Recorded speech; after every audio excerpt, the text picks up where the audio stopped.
नहीं, फेंकने वैगने गुस्ताखी मत कर दोस्तों। अब क्योंकि हमें मजबूत काम चाहिए था और परफेक्ट काम चाहिए था, गलतियों की कोई गुंजाइश नहीं है, इसलिए हमने अपने क्षेत्र के सबसे बेस्ट दोस्तों फिलहाल हमें निकलना होगा गांव के लिए। घोड़ों की मालिश वालिश कर दी है और घोड़ों को साथ साथ चला लिया है, बढ़िया चले हैं दोनों ही घोड़े।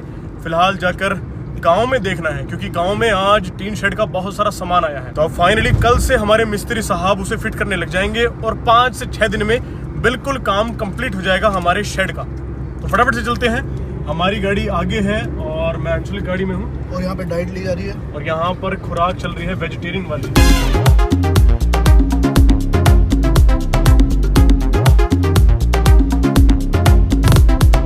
सब लोग कह रहे हैं कि सर्दी इतनी पड़ रही है, सर्दी इतनी पड़ रही है। हमने सर्दी में भी देखो एसी चलाया हुआ है, हम यहाँ पर एसी भी चला के बैठे हैं और गर्मी लग रही है, सर्दी लग रही है। पसीना आ रहा है। हाँ यार, पता नहीं लोगों की छुट्टियां पड़ी हैं बच्चों की, लेकिन यहाँ पर साले बच्चों की छुट्टी पड़नी चाहिए। क्यों? जब हम रहे थे क्लास में हमें कैसा लगा था? अबे हम तो निकल गए ना। ना ना बच्चों की छुट्टी नहीं पड़नी चाहिए भाई साहब, उनकी छुट्टी दो ही मत। छुट्टी तो और बढ़नी चाहिए, कम से कम 10-20 दिन की नहीं बढ़नी चाहिए, बच्चों को अभी पढ़ाओ। अरे हाँ, उनके साथ रहम बिल्कुल मत करो। जब हम स्कूल में रह गए थे ऐसा लगेगा उनको एक बार डीएम आके स्कूल में साइकिल से जाया करे बचपन में, साइकिल से जाके देख के पता लग जाएगा अपने आप छुट्टी। मैं तो यार पैदल जाता था यार, मेरे पास तो साइकिल भी नहीं थी। हमने बहुत स्ट्रगल किया। तो नहर में निकल के जाया करते, नहर में निकल के ऊपर करके नहर में निकल के और सर पे रख के किताबें जब जाता था। मेरे पास तो बैग भी नहीं था। हाँ, तो किताबें तो भीग जाती होंगी। किताबें को बचा लेता था मैं। अच्छा, तेरे पे कट्टे का झोला था? मेरे पास झोला था कट्टे वाला, जिसमें वो आते थे ना खलचूरी, खाद के कट्टे का। खाद के कट्टे का, तो वो उस कट्टे से मिल जाता था। चलो, बहुत ज्यादा स्ट्रगल किया है मैंने। खैर ये तो रहा अपनी जगह। तूने पढ़ाई नहीं छोड़ी एक भी दिन? मैंने तो पढ़ाई बहुत करी है यार। पढ़ाई तूने एक भी दिन मिस नहीं करी? पढ़ाई का तो मैं कीड़ा हूँ। फिलहाल हम लोग पहुंच गए हैं भाई। देखो मैं बताऊं एक बार कि हम कहाँ पहुंच गए। ये जगह है वो जहाँ से रफ्तार और बाकी सारे घोड़े छूटे थे, इस जगह से। अब देखो यहाँ से पता नहीं कितने किलोमीटर आगे तक घोड़े दौड़ते रहे, बहुत तेज दौड़े और तब जाकर वो फार्म पर पहुंचे। बहुत लंबा रास्ता है ये, छोटा नहीं है। यहाँ से चलते रहो बहुत दूरी तक, और यहाँ से फुल स्पीड पर, यानी कि मतलब फुल चाल पर घोड़े दौड़े थे। और देखो कितना लंबा रास्ता है, कितना लंबा रास्ता है, और 2.5-3 किलोमीटर की पक्का है ये। इतने दूर घोड़े दौड़े और फिर वहां पहुंचे, और वहां भी खड़े हूं कर रहे थे। घोड़ों में दम तो है भाई, मेरे में नहीं, सबके घोड़ों में। जितने भी हमारे सारे भाइयों के घोड़े आए थे ना, सबके ताकतवर घोड़े थे, बढ़िया घोड़े थे। दोबारा एक लॉन्ग राइड करेंगे, लेकिन तमीज से करेंगे इस बार ऐसे नहीं भगदड़ मचा देंगे। इस बार ऐसे करो, मेरा मानो तो एक दिन पहले निकलो, एक दिन जाके कहीं स्टे करो, अगले दिन वापसी करो। अब ऐसे तुम यहाँ गाँव में आए, भगदड़ में गए, भगदड़ में भग लिए वापिस। एक दिन आराम से जाओ, एक दिन जाने का लो, एक दिन आने का लो। चलो देखते हैं कि अगर इस तरह का कुछ हो पाता है तो इस तरह करेंगे। पहले ट्रेलर तो आ जाए, ट्रेलर का भी इंतजार कर रहे हैं, वो आ गया तो बात बनी जाएगी। फिलहाल बस फार्म पर पहुंचते हैं। देखो कितना लंबा रास्ता है अभी भी। चलो हम गांव में एंटर हो चुके हैं और यहाँ भी रफ्तार ने पट्टियां लगाई थी। देखो कितनी दूर तक, कम से कम 3-3.5 किलोमीटर की पट्टी लगी। हाँ यार, बहुत लंबी पट्टी थी। दमखम तो है भाई रफ्तार। चलो ये सारे मेरे भाई बहन हैं, पूरा गांव मेरा है और मैं इस गांव का जयकांक्षी करे। हम दोस्तों पहुंच चुके हैं अपने फार्म पर, और हम दूसरे रास्ते से आए हैं। पापा जी और बाबा जी दूसरे रास्ते से आए थे और शायद वही पहले पहुंच गए होंगे, क्योंकि हमने सीट भी चेंज करी थी ना। घुमा। अरे कहाँ रह गए? ड्राइवर नहीं देखा तूने कौन बैठा? अरे यार, ड्राइवर की दाद देनी पड़ेगी, गाड़ी उड़ के आती है बस। ये रही भाई हमारी sheets. Wow, the beautiful. Anshul यहाँ खड़ी कर दे गाड़ी यार, इधर को। हाँ ऐसे घुमा दे, पूरी घुमा दे। वाह, ये पार्किंग लॉट है। फाइनली हम पहुंच चुके हैं अब अपने गांव में, और आपको अब दिखाता हूं कि क्या क्या सामान हमने मंगाया है जो हमारी टीन शेड में लगने वाला है। अब ये फाइनल सामान है, इसके बाद अब कोई सामान नहीं आने वाला। जो बाद में रूम्स वगैरह बनेंगे ना, घोड़ों के स्टेबल बनेंगे, उनके लिए गेट, ये सब बाद की बात है। लेकिन जो शेड डल रहा है उसके लिए टीन्स वगैरह आ चुकी हैं। हमने जो कलर डिसाइड किया है वो ये कलर डिसाइड किया है, ये है ग्रे और ऑफ वाइट। इन दोनों का मिक्सचर हम लगवा रहे हैं तरीके से। डिज़ाइन बनवाएंगे और ऐसा बनवाएंगे जो अच्छा लगे, सिर्फ खाना पूर्ति नहीं, जो अच्छा लगे वैसा। ये शीट्स बढ़िया वाली हैं, पता नहीं टाटा की हैं किसकी है, बढ़िया, ठीक। और इनको जो टीन्स को बंद करेगा ऊपर से वो ये है। ये जो भी है इनको पता नहीं क्या बोलते हैं। जब टीन्स ऐसे लग जाएंगी तो जो जगह बचेगी ना उसको ये कवर कर लेंगे ऊपर से, और फिर पानी वगैरह कुछ भी ऊपर से नहीं जा पाएगा, ठीक। चलो और आगे बढ़ते हैं। और क्या क्या सामान है। ये जो है कुछ शीट्स ये हैं, कई साइज़ की शीट्स मिस्त्री साहब ने मंगवाई हैं। कुछ 7 फुटी हैं, कुछ 9 फुटी हैं और कुछ ये 23 फुट की भी है। ये 23 फुट की है चादर। एक कलर तो देखो ये है ग्रे, और ये ऑफ वाइट है।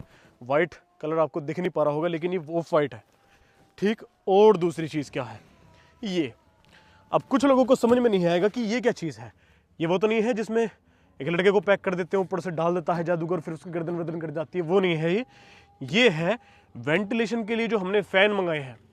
ये फ़ैन वही फ़ैन है जिनको थोड़ी सी हवा लगती है और ऐसे भी अगर उसको मार देते हैं ना तो बहुत देर तक वो चक्कर काटता है। ये थोड़ी बहुत हवा से ही घूमते रहते हैं और सारी की सारी अंदर की जो भाप रहती है, अंदर की जो घुटन रहती है, जो सफोकेशन रहता है, उससे ये बाहर निकालने में मदद करते हैं। ये फ़ैन हमने इसलिए मंगवाए हैं। और ये क्या चीज़ है, ये जो है ये स्क्रूज़ हैं। स्क्रू ये टीन को कसने के लिए, उसके लिए बनाए गए हैं। चलो, ये हमने अपने पूरे टीन शेड में जो लगवाए हैं ना फ़ैन, वो लगवाए हैं टोटल 6 फ़ैन। 6 बहुत ज़्यादा होते हैं, इसलिए हमने सोचा है कि गर्मी लगेगी नहीं, इतने सारे हमने इसलिए मंगवाए हैं। कुछ टीन शीट्स वहाँ पड़ी हैं, कुछ यहाँ पड़ी हैं। अच्छा, ये वाली ये बहुत ख़ास है भाई, देखो ये वाली शीट बड़ी ख़ास है और ये नई टेक्नोलॉजी है।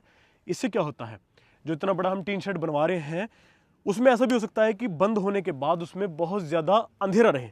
अंधेरे से बचने के लिए ये शीट लगवाई, ये ट्रांसपेरेंट शीट है और इसको जब लगा देते हैं ना तो इसमें देखो मेरा हाथ बिल्कुल आर पार दिख रहा है, तो इसमें ऐसे ही इतना चांदना आता है। जब पूरी तरह से बंद हो जाएगा, जब ये ऊपर लगेंगी तो ये एक लाइट का काम करेंगी, इतनी बड़ी LED लाइट का काम करेंगी।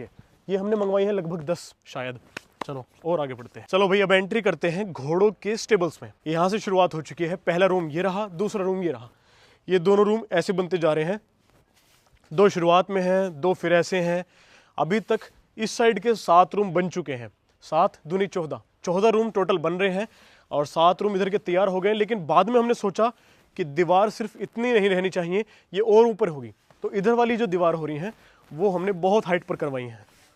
हमने एक भाई से सलाह ली थी कि अगर हम इतनी दीवार कराते हैं और इतने में ग्रिल लगा दें अगर लोहे की या स्टील की, तो कुछ दिक्कत तो नहीं करेंगे। उन्होंने बताया कि घोड़े जब एक दूसरे को देखेंगे, वो नाक से नाक मिलाएंगे तो फिर एक दूसरे को वो हार्म भी कर सकते हैं। और जो प्रेग्नेंट मेयर है या जो बच्चा दे देंगी और फिर जब वो दूसरी घोड़ी से मुंह मिलाएंगी तो वो गुस्से में जब लात वात चलाएंगे तो उनके बच्चे को भी खतरा है। इसी वजह से हमने दीवार इतनी ऊंची कराई है कि यहाँ पर दूसरा घोड़ा दूसरी घोड़ी को देख ही नहीं पाएगा। ठीक दोस्तों, अब क्योंकि हमें मजबूत काम चाहिए था और परफेक्ट काम चाहिए था, गलतियों की कोई गुंजाइश नहीं है, इसलिए हमने अपने क्षेत्र के सबसे बेस्ट मिस्त्री को यहाँ पर काम सौंप दिया है। इनका नाम है वकील साहब। वैसे आपका नाम ओरिजिनल नाम क्या है? वकील ही है? अच्छा, ये नहीं, पहले वकालत करते थे लेकिन हाँ फिर मकान ही बनाने लग गए, तो इसलिए हमने बेस्ट मिस्त्री तलाश कर मारे हैं। तो ये इस सारे काम को बहुत जल्दी खींच रहे हैं। ठीक है, तो ये बेस्ट मिस्त्री हैं और इनके साथ जो इनके स्टाफ है वो भी बेस्ट है और काम को इतनी जल्दी खींच देंगे ये हमें पता भी नहीं लगेगा। सिर्फ और सिर्फ अब कितने रूम रहते हैं? 1 2 रह गए हैं, 2 बन गए हैं, 5 रहते हैं। ठीक, और ये तीसरी दीवार, चौथी दीवार अब होने लग रही है। नहीं, मैं भाग थोड़ी रहा हूँ। मैं क्या करने वाला हूँ, इस सीढ़ी को वहाँ लगाकर ये देखने वाला हूँ कि जो हम प्लेटफॉर्म बनाएंगे ना, जो यहाँ पर प्लेटफॉर्म बनेगा घोड़ों को देखने के लिए, तो वो जिस ऊंचाई पर हम बनाएंगे वहाँ से सारे स्टेबल चमकेंगे या नहीं चमकेंगे, ये मैं देखने वाला हूँ इस पर चढ़कर। हाँ, ये बहुत ज़रूरी है भाई, बिल्कुल।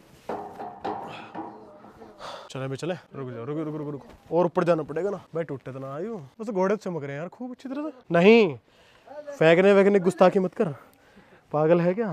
है नहीं। ये देखो भाई, यहाँ से कुछ इस तरह का बढ़िया दिख रहा है, बढ़िया घोड़े की आवाज़ निकाल रहा है। अब हम देखने वाले हैं, लास्ट वाले में चला जा, बिल्कुल लास्ट वाले में। अब मैं ये चेक करने, हाँ इसमें भी जा, थोड़ा और जा। अब अगर ये यहाँ तक ये ऊंचाई रहने वाली, यहाँ से सही है, सही दिख रहा है। और जा उस वाले में ना, यहाँ तक का बनवाना है ना, एक यहाँ स्ट्रक्चर बनेगा एक। सही दिख रहा है, ठीक है। देखो भाई, इतने ऊपर से कुछ इस तरह का नज़ारा है अपने इस फार्म का, अपने स्टेबल का। भाई तुम्हारे अंदर तो बहुत ताकत है यार, बहुत जान है भाई। ये पंखा इतनी आसानी से उठा लिया, बाहुबली तुम तो बाहुबली। ये जो पीछे लग्जरी स्टेबल्स का काम चल रहा है ना, इसके लिए फाइनल सामान भी आ चुका है, यानी कि टीन शेड सारी टीन शेड आ चुकी हैं और बहुत जल्दी अब पहलवान फार्म्स यहाँ पर शिफ्ट होने वाला है। हमारे घोड़े यहाँ पर शिफ्ट होने वाले हैं। उनके शिफ्ट होने से पहले अपने भाई को फॉलो करना बिल्कुल मत भूलना।